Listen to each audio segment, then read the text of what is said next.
Matius 7 ayat 15-19 berkata, "Waspadalah terhadap nabi-nabi palsu yang datang kepadamu dengan menyamar seperti domba, tetapi sesungguhnya mereka adalah serigala yang buas. Dari buahnya lah kamu akan mengenal mereka. Dapatkah orang memetik buah anggur dari semak duri atau buah ara dari rumput duri? Demikianlah setiap pohon yang baik menghasilkan buah yang baik, sedangkan pohon yang tidak baik menghasilkan buah yang tidak baik. Tidak mungkin pohon yang baik menghasilkan buah yang tidak baik, ataupun pohon yang tidak baik menghasilkan buah yang baik. Setiap pohon yang tidak menghasilkan buah yang baik pasti ditebang dan dibuang ke dalam api. Jadi, dari buahnya lah kamu akan mengenal mereka." Bukan setiap orang yang berseru kepadaku, "Tuhan, Tuhan," akan masuk ke dalam kerajaan surga, melainkan orang yang melakukan kehendak Bapa-Ku yang di surga. Pada hari terakhir, banyak orang akan berseru kepadaku, "Tuhan, Tuhan, bukankah kami bernubuat demi nama-Mu dan mengusir setan demi nama-Mu dan mengadakan banyak mujizat demi nama-Mu juga?"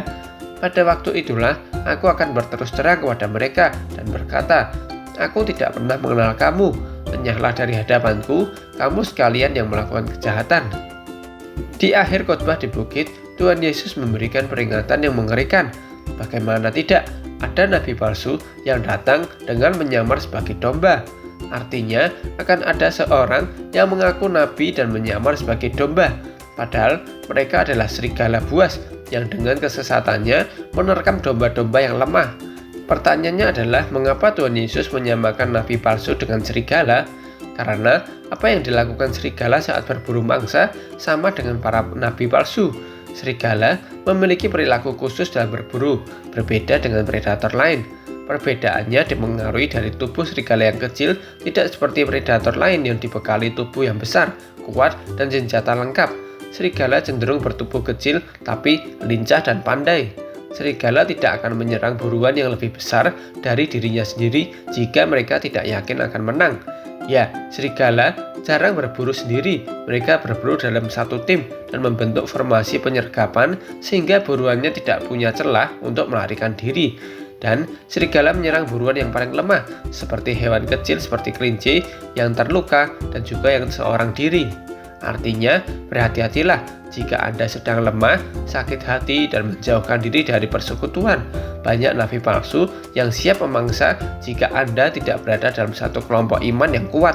Bertanyalah dan mendekatlah pada pendeta atau saudara seiman atau keluarga Anda jika Anda sedang lemah, letih, lesu, dan berbeban berat, dan jika sedang bergumul.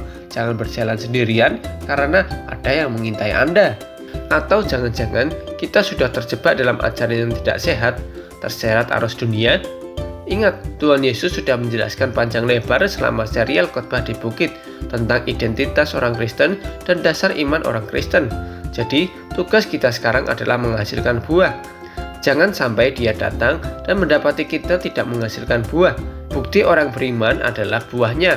Buah yang baik pasti berasal dari Allah. Tahukah Anda, pada zaman akhir akan ada banyak orang yang membawa nama Tuhan Yesus, bahkan melakukan mujizat. Iblis pun menyamar sebagai malaikat terang, dan ingatlah kasus Yudas Iskariot. Pada mulanya terlihat sebagai satu dari anak terang, melakukan mujizat, bahkan selalu bersama Yesus. Tapi jauh di dalam hatinya, Yudas tidak mengakui Yesus, dan Tuhan Yesus pun akan berlaku sama seperti orang yang mengaku di dalam Kristus, tapi ternyata bukan. Bahkan Yesus berkata bahwa aku tidak mengenalmu.